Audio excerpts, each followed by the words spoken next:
నా యొక్క నమస్కారాలు తెలియజేస్తూ ముఖ్యంగా ఈరోజు ఈ రాష్ట్రంలో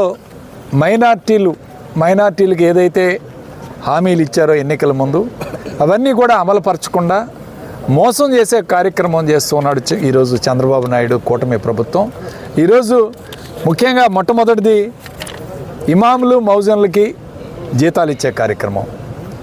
దాదాపు జనవరి మాసం నుంచి ఈరోజు సెప్టెంబర్ అంటే 8 నెలలు, ఆగస్టు వరకు 8 నెలలు జీతాలు.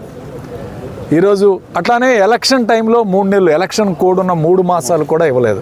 మొత్తం కలిపి 11 మాసాలకు సంబంధించి ఇమాములు మౌజన్లకి జీతాలు చెల్లించకపోవటం చాలా బాధాకరమైన విషయం. ఎందుకంటే వీళ్ళు మసీదుల్లోనే 5 సార్లు, రోజుకి 5 సార్లు నమాజ్ చేసే కార్యక్రమం చేస్తారు. వీరు వేరే వృత్తి ఏదో చేసుకోవడానికి కూడా అవకాశం ఉండదు.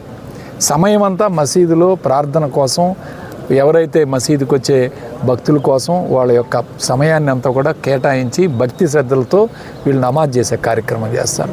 వీళ్ళు ఎలాంటి ఇతర వృత్తులు చేసుకోవడానికి అవకాశం లేదు. కాబట్టి వీళ్ళ కుటుంబాలన్నీ కూడా ఈ యొక్క ఇమాములు మౌజన్లకు ఇచ్చే జీతాల మీద ఆధారపడి ఉంటాయి.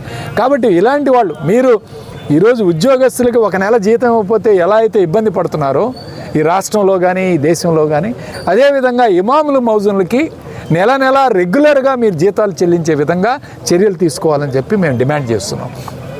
వైఎస్ఆర్ కాంగ్రెస్ పార్టీ అధికారంలో ఉన్నప్పుడు ఇమాములు మౌజన్లకి జీతాలు కొన్ని మసీదులు ఈరోజు అంజుమన్ కమిటీలో ఏదైతే ఉన్నాయో 5 మసీదులు కూడా లేకపోతే మేమన్నీ కూడా వాటిని నమోదు చేపించి వాళ్ళకి జీతాలు ఇప్పించే కార్యక్రమం, రెగ్యులర్గా జీతాలు ఇప్పించే కార్యక్రమం చేపట్టాము. అప్పుడు మా హయాంలో కరెంటు బిల్లులు కట్టకపోతే మేము స్వయంగా చందాలు వేసుకొని, నేను గాజేవాల్ మాస్టర్ గారు కరెంటు బిల్లులు కట్టి ఆ మసీదులన్నీ కూడా ఎక్కడా కూడా పవర్ కట్ లేకుండా చేసాం.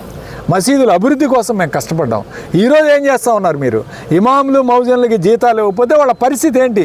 ఈరోజు ఏ విధంగా వాళ్ళు ఈరోజు ప్రార్థనలు చేసి మసీదుల్లో వాళ్ళ యొక్క కార్యక్రమాలు కొనసాగించే అవకాశం ఉంటుందా లేదా ఈరోజు ఆలోచన చేయాలి ఈ ప్రభుత్వం. రెగ్యులర్గా వాళ్ళకి జీతాలు చెల్లించే విధంగా మా మొట్టమొదటి డిమాండ్. రెండోది, హజ్ యాత్రకి పోయేటప్పుడు ఏదైతే గన్నవరం నుంచి ఎంబార్కేషన్ పాయింట్ ఏదైతే ఉందో ఇక్కడి నుంచి వాళ్ళు ప్రయాణం చేయడానికి ఆంధ్రప్రదేశ్ రాష్ట్రం నుంచి అనుమతులు ఇవ్వాలి. ఇది జగన్మోహన్ రెడ్డి గారు ప్రత్యేకంగా కేంద్ర ప్రభుత్వంతో మాట్లాడి 2023-24 సంవత్సరం నుంచి గన్నవరం ఎయిర్పోర్ట్ నుంచి హజ్ యాత్రకి వెళ్ళడానికి మైనార్టీ సోదరులకి అవకాశం కల్పించారు. 2023-24లో సుమారు ప్రభుత్వం 14.5 కోట్ల రూపాయలు ప్రభుత్వ నిధులు రిలీజ్ చేసి హజ్ యాత్రకి వెళ్ళే వాళ్ళకి ఒక్కొక్క మనిషికి ₹1,00,000 చొప్పున సబ్సిడీ ఇచ్చే కార్యక్రమం చేశారు. వాళ్ళు ఆ యొక్క సబ్సిడీతో వాళ్ళు